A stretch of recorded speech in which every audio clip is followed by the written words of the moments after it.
Hello friends, मैं आशीष ममथानी advocate आपको income tax के बारे में कुछ सामान्य जानकारी देना चाहता हूँ। मित्रों, अभी इनकम टैक्स रिटर्न भरने का फॉर्म आईटीआर वाली वेबसाइट पूरी तरीके से चालू नहीं हुई है।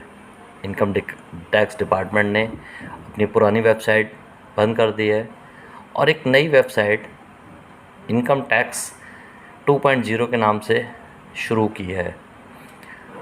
इसकी शुरुआत 7 जुलाई से होनी थी, परंतु किन्हीं कारणों से यह वेबसाइट अब पूरी तरीके से सारी फंक्शनैलिटी, कई फंक्शंस उसमें नहीं खुल पा रहे हैं, इसलिए पूरी तरीके से वो फंक्शन नहीं कर पा रही है, बहुत स्लो परफॉर्म कर रही है।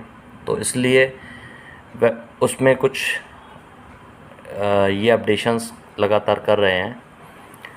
टैक्स डिपार्टमेंट ने इस साल अपने रिटर्न भरने की आईटीआर रिटर्न भरने की लास्ट डेट को भी बढ़ाकर 30 सितंबर 2021 कर दिया है।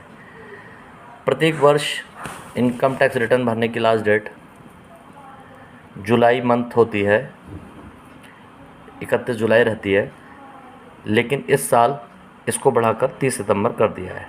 तो अभी आप लोगों को टेंशन लेने की कोई आवश्यकता नहीं है, अभी बहुत समय है। मित्रों, इस बार इनकम टैक्स रिटर्न भरने से पहले आपको बहुत कुछ जानकारियाँ पहले से ही आईटीआर में भरी भराई मिलेंगी और आपको पहले से कुछ तैयारी भी करके रखनी होगी। इस बार आयकर रिटर्न भरने के नियमों में भी कुछ बदलाव आया है। इनमें से कुछ इस प्रकार है, जैसे 75 वर्ष से अधिक आय के जो व्यक्ति हैं, यदि उनकी आय केवल पेंशन और ब्याज से हो तो उन्हें अपना रिटर्न भरने की आवश्यकता नहीं है। आईटीआर रिटर्न भरने की तो कोई आवश्यकता नहीं है, परंतु उन्हें अपना टैक्स अगर कोई बनता है तो वो उनको पूरा जमा करना होगा। जिस बैंक में उन्होंने अपना ये ब्याज आ रहा है, वहाँ पर एक फॉर्म भर के देना होगा, एक घोषणा पत्र देना होगा, जिसके आधार पर बैंक उनकी टीडीएस कटौती करेगा। आयकर रिटर्न भरना उनको अनिवार्य नहीं है, परंतु उनके केस में उनको टैक्स भरना अनिवार्य है। इस साल से आईटीआर फॉर्म भरने में आपको अधिक से अधिक जानकारियाँ पहले से ही भरी हुई मिलेंगी, जैसे पिछले वर्ष में मिला हुआ ब्याज, जो आपको विभिन्न शेयरों से प्राप्त डिविडेंड, कैपिटल गेन, वेतन से प्राप्त आय जो आपने आयकर पहले से जमा कर दिया है उसे वो आपको भरा हुआ मिलेगा। साथ साथ बहुत सारे लोगों ने, बहुत सारे व्यक्ति, बहुत सारी संस्थाओं ने आपका टीडीएस काटा होगा, तो वो आपको पहले से भरा हुआ मिलेगा। मित्रों, आपको वेतन भोगी मित्रों को तो पूरा फॉर्म भरा मिलेगा। केवल एक बार अपनी सारी एंट्रीज देखें और उन्हें वेरीफाई करें और आप अपलोड कर दें। आप स्वयं भी भर सकते हैं या किसी भी प्रोफेशनल की आप मदद ले सकते हैं। साल में 2.5 लाख से ज़्यादा पीएफ योगदान पर मिले हुए ब्याज पर भी आपको आयकर रिटर्न लगेगा। दोस्तों, रिटर्न हेतु आय होते हुए भी कुछ व्यक्ति अपने आयकर रिटर्न फाइल नहीं करते हैं। ऐसे व्यक्तियों पर टीडीएस अधिक अमाउंट में उनका टीडीएस काटा जाएगा, उनसे अधिक टीडीएस की कटौती की जाएगी। भाइयों,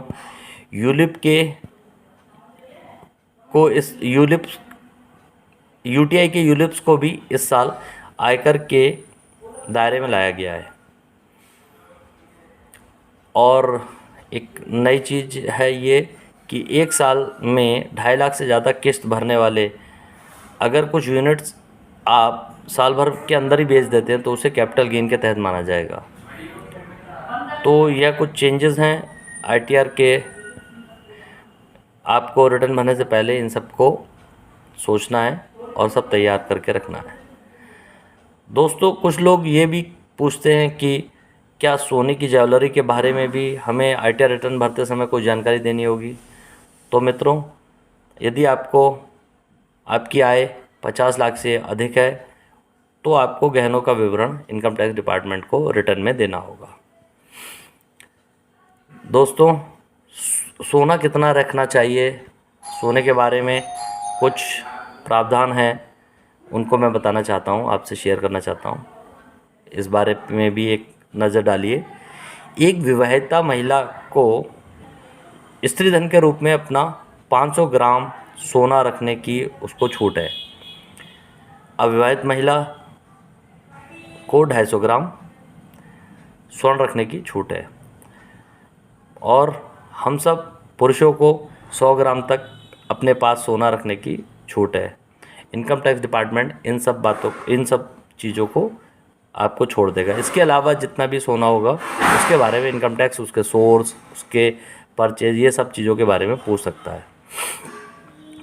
कुछ सोना अगर आप अपने पास रखते हैं तो कुछ चीज़ें आपको ध्यान में रखनी चाहिए, जैसे गहनों की जानकारी हमेशा गहनों के साथ रखें, जैसे उनकी गहनों की परचेज की रसीद, ये गहने किससे संबंधित हैं, हर गहने के बारे में आपको अलग अलग रखना चाहिए, पहले से रखना चाहिए। अगर इनकम टैक्स डिपार्टमेंट वाले पूछते हैं तो उनको तुरंत के तुरंत दिया जा सके। गहनों से जुड़े सारे कागजात, जानकारी उन्हें तुरंत के तुरंत उपलब्ध कराई जा सके। बस ऐसे ही यही सब कुछ चीज़ें हैं जिन्हें को आपको ध्यान रखना है। और मित्रों, अपने इनकम टैक्स रिटर्न भरने से पहले आप अपने सारे जितने भी अकाउंट्स हैं उन सब के उसमें कितना ब्याज मिला है सारा आप पहले से कैलकुलेट कर रखें। अकाउंट वाइज जितने भी आपके सेविंग अकाउंट हैं, करंट अकाउंट हैं, उनके लास्ट बैलेंस कितना है, कैश बैलेंस कितना है, ये सब जानकारी रखें। टीडीएस कटा हुआ है तो वो उसको मैच कर लें, टीडीएस सर्टिफिकेट पहले से रख लें अपने पास मंगा के। बिजनेस है तो आप अपनी बैलेंस शीट कंप्लीट कर लें। ऑडिटेड अगर 2 करोड़ से ऊपर है ऑडिट करा के रखिए। ये सब चीज़ें हैं, बेसिक चीज़ें, उनको आप पूरा तैयार करके रखिए और फटाफट किसी भी प्रोफेशनल के पास जाइए। अगर आप खुद स्वयं भर सकते हैं तो खुद भर लीजिए और नहीं तो किसी न किसी प्रोफेशनल की सहायता लीजिए, उनसे जानकारी लीजिए। आज के लिए बस इतना ही। Thank you. अगर मेरी ये जानकारी आपको अच्छी लगी हो तो थैंक्स कहिएगा, कुछ कमेंट करना चाहें तो कमेंट कर दीजिएगा। Thank you.